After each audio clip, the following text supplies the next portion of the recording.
Welcome. We are so glad you are here today. I am honored to be back again and get to share with you another impossible moment. Today we are talking about Rahab.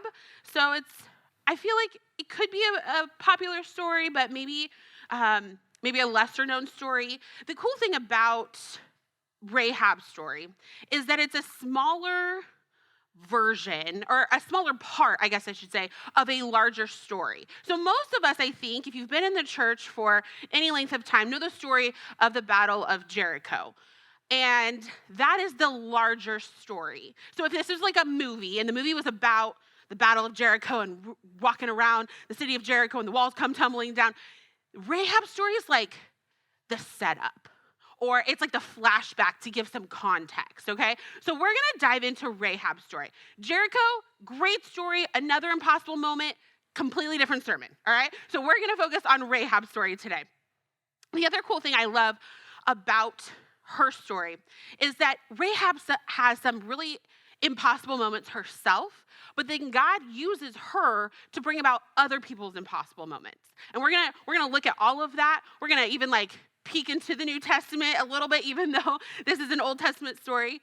We're going to be in Joshua 2 mostly today. So if you want to go ahead and turn there, I'm going to give us a little bit of background here. So we have the Israelites. They've been wandering the desert for 40 years. They came out of Egypt. They were disobedient. They had to be in the desert for 40 years, wandering around in circles. And Moses had led them this whole time. But Moses had died. And now Joshua was his successor and had taken over. So Joshua was kind of gearing up and getting ready to lead them into the promised land. The promised land was this area of land that God had promised the Israelites for hundreds of years before, that they were going to have this land. And so they've been waiting a very long time for this land. But they had to take on some cities. They had to have all these battle plans. They had an army. They had to conquer some places in order to take this land. So that's where we are. We are in Joshua 2. We're going to start in verse 1, and we're just going to read through most of it. And we're going to see what Joshua is doing here and how Rahab plays into this story. So Joshua, son of Nun, secretly sent 2 spies from Shittim. He said, go over the land, especially Jericho. So they went and entered the house of a prostitute named Rahab and stayed there. The king of Jericho was told, look, some of the Israelites have come here tonight to spy out the land. So the king of Jericho sent this message to Rahab. Bring out the men who came to you and entered your house, because they have come to spy out the whole land. But the woman had taken the 2 men and hidden them. She said, yes, the men came to me, but I did not know where they had come from. At dusk, when it was time to close the city gate, they left. I don't know which way they went. Go after them quickly. You may catch up with them. But she had taken them up to the roof and hidden them under the stalks of flax she had laid out on the roof. So the men set out in pursuit of the spies on the road that leads to the fords of the Jordan, and as soon as the pursuers had gone out, the gate was shut. Before the spies lay down for the night, she went up on the roof and said to them, I know that the Lord has given you this land, and that a great fear of you has fallen on us, so that all who live in this country are melting in fear because of you. We have heard how the Lord dried up the water of the Red Sea for you when you came out of Egypt, and what you did to Sihon and Og, the 2 kings of the Amorites east of the Jordan, whom you completely destroyed. When we heard of it, our hearts melted in fear, and everyone's courage failed because of you. For the Lord your God is God in heaven above and on earth below. Now then, please swear to me by the Lord that you will show kindness to my family, because I have shown kindness to you. Give me a sure sign that you will spare the lives of my father and mother, my brothers and sisters, and all who belong to them, and that you will save us from death. Our lives for your lives, the men assured her. If you don't tell what we are doing, we will treat you kindly and faithfully when the Lord gives us the land. So as you can see, Rahab was like a major player here in this overarching story of the Israelites taking over the land. We don't actually know a ton about Rahab. We know she was a prostitute or had been at some time. We know she was a citizen of Jericho and that she had a family. And we know that she knew who God was. She had some frame of reference for him. The people of Jericho knew the stories of the Israelites. Some of these stories, like the Red Sea crossing and coming out of Egypt, that was 40 plus years ago. They were still had this sense of fear and trembling because of what God did with the Israelites. She literally said their hearts melted in fear because of them. So there was already this sense of awe and fear towards Yahweh. Maybe they didn't necessarily worship him, but they knew who he was. Now, there's some uncertainty of if Rahab was still a practicing prostitute or if that was her past, but she was literally referred to as Rahab the prostitute. There was no question of what her profession was or had been. There was no question of the sins that she had committed. But that didn't stop God from using her in really big ways. Rahab declared a faith in God. And that in and of itself is an impossible moment. If we just pause right there, that in of itself, between her profession, her citizenship, the fact that she was a woman helping two men from an enemy nation, all of these things create in this impossible moment for her to even declare a faith in Jesus. But as it says in the second part of verse 11, for the Lord your God is God in heaven above and on earth below. She knew that Yahweh was Yahweh. And she knew who God was to the point that she was willing to stake her life on it. She lied to the king's representatives who came and asked her about the spies. She hid 2 enemy spies in her home. And then she trusted those enemy spies enough that they would keep their word and protect her family. But she could do that because she trusted in God. She knew that he would come through, despite the danger she was in. Rahab didn't grow up an Israelite. She didn't grow up knowing the law. She had no frame of reference or relationship with God like the people of Israel did. I mean, we already know the Israelites struggled to be obedient to God and have faith in him and trust him when things got tough. And yet Rahab's over here just living in this faith that is incredible. But she didn't have that history. And yet she still chose to trust in who God is. But here's what I find so interesting is that she learned about God through the stories and the testimonies of the Israelites. She placed her faith in him because of what she had heard from other people who did know him, who did have a relationship with him. Your story, your faith journey is not just for you. It's for other people too. It's for their faith journey. It's to encourage others. Rahab would have no idea who Yahweh was had it not been for the stories of the Israelites and what God had done in and through them. So don't discredit your story. Don't keep it to yourself. It could be an encouragement to other people. All right, we're going to pick back up with Rahab and the spies in verse 15 here. So she let them down by a rope through the window, for the house she lived in was part of the city wall. She said to them, "Go to the hills so the pursuers will not find you. Hide yourselves there 3 days until they return, and then go on your way." Now the men had said to her, this oath you made us swear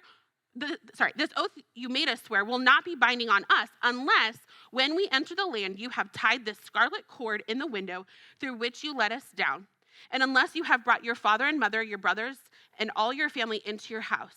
If any of them go outside your house into the street, their blood will be on their own heads. We will not be responsible. As for those who are in the house with you, their blood will be on our head if a hand is laid on them. But if you tell what we are doing, we will be released from the oath you made us swear." "Agreed," she replied. "Let it be as you say." So she sent them away, and they departed, and she tied the scarlet cord in the window. When they left, they went into the hills and stayed there 3 days until the pursuers had searched all along the road and returned without finding them. Then the 2 men started back. They went down out of the hills, forded the river, and came to Joshua, son of Nun, and told him everything that had happened to them. They said to Joshua, "The Lord has surely given the whole land into our hands. All the people are melting in fear because of us." This recon mission that these spies went on didn't end up actually being super profitable as far as military intel went. They didn't get a lot of information about this city. But as we know, the story of Jericho, they didn't need a whole battle plan. They just walked around and blew trumpets. They didn't need a major military battle plan. But what they did need was a confidence boost. They needed to hear that God had gone before them and was going to give them the land. And that's what Rahab's testimony did for them. It encouraged the spies, and they were able to take that back to Joshua and to the people and say, God has given us this land. This encounter with Rahab, this impossible moment in and of itself, the fact that God led these two spies to a prostitute's house who was going to protect them, grew the confidence and the faith of the Israelites. Secondly, this recon mission, it was for the purpose of Rehab. David Guzik, who's a commentator, he said, there was another purpose at work in sending the spies, to save Rehab. In this, we see the extent God goes to in bringing one woman and her father's house to salvation, someone seemingly impossible to save. God went to huge lengths to save one family out of Jericho. Without this encounter between Rahab and the spies, Rahab's family would have died. He went to great lengths to save her. And he is willing and wants to go and has gone to great lengths to save us. For those of us that have come to know him or will come to know him, he has done incredible things to bring us to salvation. Real quick, we're going to jump ahead to chapter 6. We'll have it on the screens, but if you want to turn there, we're going to be in 6, starting in verse 20, or chapter 6, starting in verse 20. And this is right at the end of the Battle of Jericho. So we're just kind of like dropping in here into the back end of this story. So they've marched around the city for 7 days. And when the trumpet sounded, the army shouted, and at the sound of the trumpet, when the men gave a loud shout, the wall collapsed. So everyone charged straight in, and they took the city. They devoted the city to the Lord and destroyed with the sword every living thing in it, men and women, young and old, cattle, sheep, and donkeys. Joshua said to the two men who had spied out the land, "Go into the prostitute's house and bring her out and all who belong to her in accordance with your oath to her."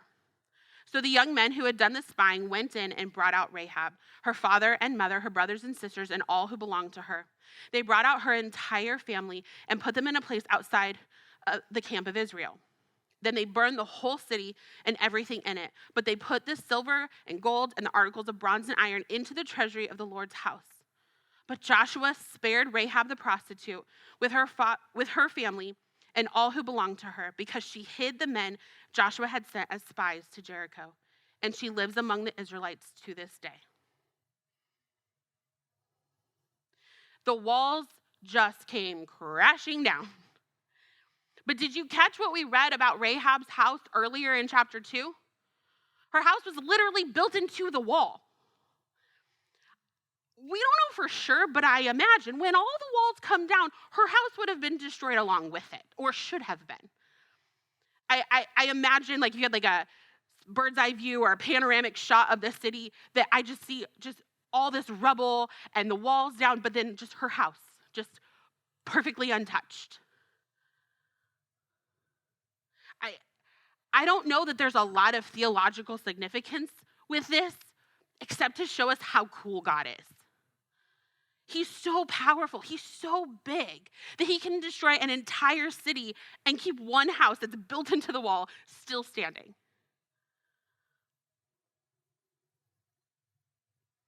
Truly impossible things are impossible with God. He can do them. He is so powerful. He is so big. The entire city was set for destruction. The Israelites were only supposed to take the silver, the gold, the bronze, and the iron pieces and take them to the house of the Lord. Everything else was to be burned and destroyed.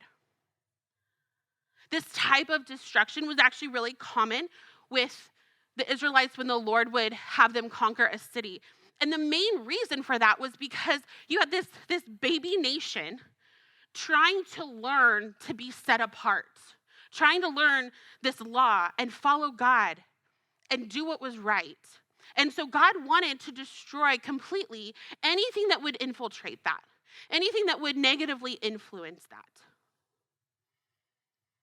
So he often commanded them to devote everything to destruction so that they would not be influenced to worship other gods or to have pagan practices.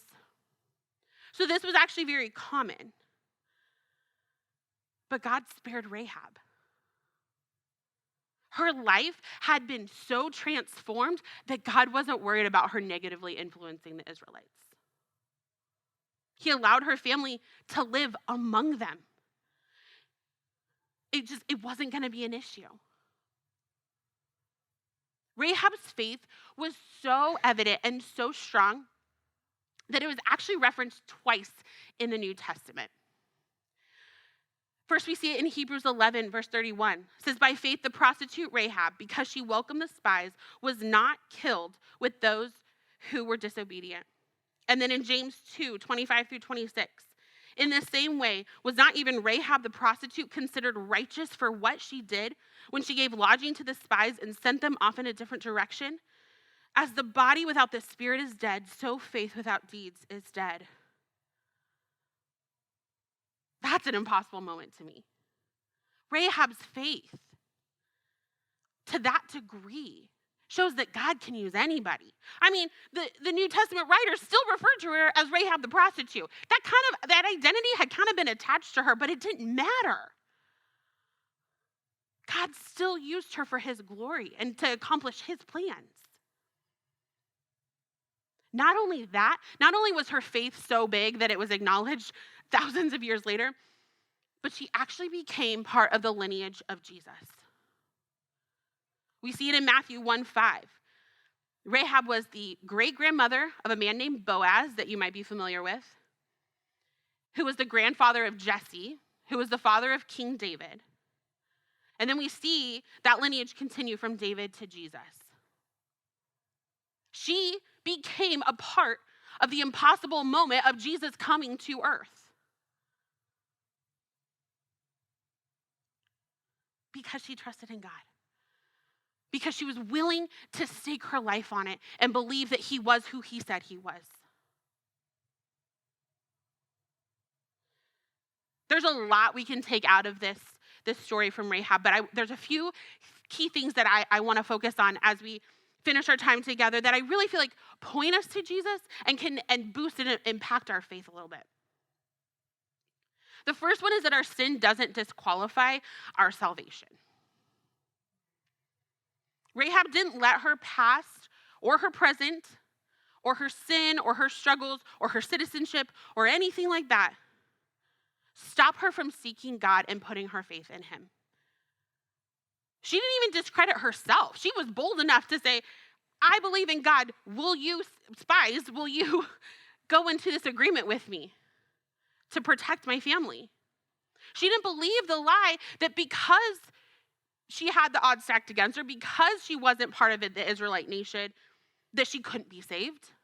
She didn't believe the lie that her sin would prevent her from receiving salvation from God. She knew and had confidence in the Lord and in his saving grace, despite her past. Maybe you felt that way about yourself. Maybe you think, I have this sin issue, this struggle. Maybe it feels like a monkey on your back that won't go away. Maybe you feel like that way about someone else. Maybe there's a family member or a friend that you just maybe feel like is too far gone and isn't possible to save. But we can see from Rahab's story that no one is beyond the hand of God. No one is beyond his reach. There's hope for us all. Now, that doesn't mean we just choose to live in our sin. We still have to take that and lay it at the feet of the cross and give it over to God, probably multiple times, and continue to trust that he has died for us and that he has forgiven us, and ask him to keep working in our hearts and our lives, especially around that sin issue. But just because we struggle with that sin, it doesn't disqualify us from being saved. Number 2, God desires to adopt you into his family. He doesn't want to just save you for the sake of saving you. He wants to transform you and bring you in, adopt you into his family. This is how much he loved Rahab. He didn't just save her and her family and say, okay, be on your way, good luck. He literally brought her into the Israelite nation. She lived among the Israelites, to the point that she married into the family and became the lineage of Jesus. She wasn't an Israelite, but she was the far-off grandmother of Jesus. She was adopted into this family of God. That's how much he loved her. That's how much he loves us. That's how much he loves the person you're praying for right now, that you want to come to know God.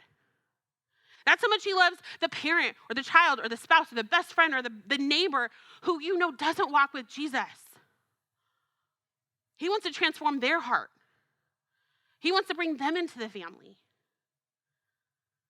If you don't know Jesus yet like that, if you don't have a relationship with him, this point is for you, because I want you to know that he wants to transform your heart. He wants to adopt you into the family. And if you already have a relationship with Jesus, this point's also for you, just in case you missed it. This point is for you too, to not keep your mouth shut about what God has done in your life.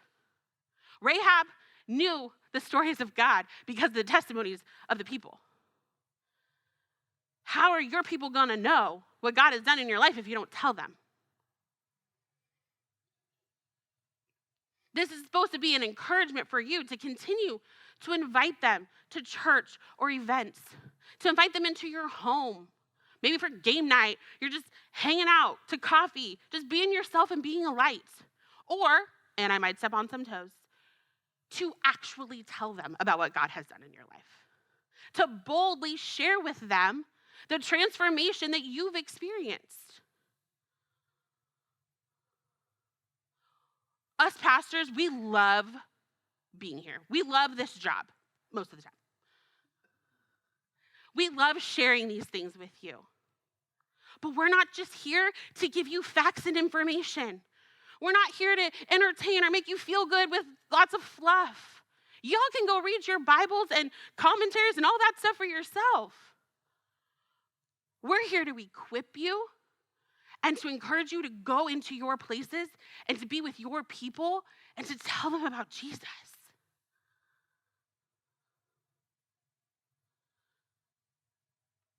We want you to feel confident to go out, whether it's in your home or your neighborhood or your workplace, wherever you are, wherever you spend time, to be that light. The Bible doesn't say, you pastors are the light of the world. You super Christians are the light of the world. You theology students and Bible scholars are the light of the world. That you is plural, like y'all are the light of the world, all of us.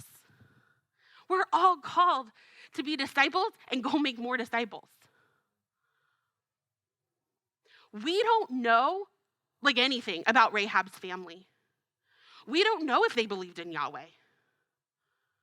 We don't know if they had a professing faith in him or if they were just kind of along for the ride. But her faith literally saved their lives. Now, hear me out. Your faith cannot save someone else's. Your faith will not save your children or your spouse or your parents. That's an individual thing with them and God. but your faith will create an opportunity for them to get to know who he is. So it's hard. It can be awkward. It can be weird. It can feel intimidating. But we are all called to be disciples, to share our story, to go saturate our communities. Because we never know what our story will do for someone else, to encourage them to get to know Jesus and to be transformed and adopted into his family. And finally, God is the God of redemption. And this feels so basic. You probably have heard it in a million other sermons, but God is the God of redemption.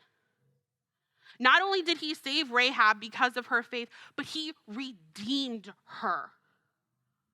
To redeem means to buy back or to pay the debt for. Her life was redeemed, as we've said, to the point that her faith was acknowledged multiple times in the New Testament, and she ends up being the far-off grandmother of Jesus. And being put in the lineage of Jesus, it doesn't get much more redemptive than that, my friends.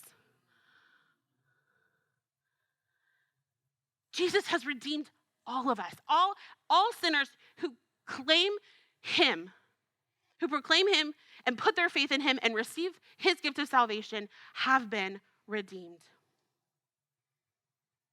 Rehab put this scarlet cord in her window as a sign, as a symbol of the salvation that was coming.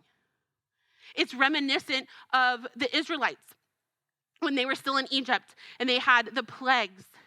And they had to, for the 10th plague, they had to brush the lamb's blood over the doorpost of their home so that when the angel of death came, it would pass over their home and spare them. And it harkens forward to Jesus. The blood of the lamb that was shed for us. He redeemed us. We deserve death. We're all sinners. We all deserve to pay the price of death. But not anymore. We have been redeemed. The debt has been paid. So we know from her story that our sins don't disqualify us. Our bad decisions don't count us out. Our past doesn't define our future. Because we are bought with the blood of the Lamb. Our lives and our stories are redeemed because of the God of redemption. Pray with me. Jesus, we thank you. We thank you for these impossible moments that we've been studying that just point us to how good you are, how big and powerful and mighty and awesome you are. God, may we be encouraged in our faith because of the big and small moments that you have shown us through these Old Testament stories. May you encourage us to go out and to tell other people about what you have done, both in the Bible and in our own lives. Help us to live boldly. Help us to invite, to talk to people, to have spiritual conversations. Help us to remember that we are a redeemed people who live on this side of the resurrection, and we get to celebrate that. Thank you for your redemption. Thank you for adopting us into your family, for loving us that much, and for caring for us to the point of bringing us in. We love you, Jesus. We thank you for this day. Pray over our people as they go out into their worlds, into their spaces, with their people, God. Be with them. Bless them, protect them, give them opportunities to share your love. We love you, Jesus. We thank you and praise you in your name. Amen.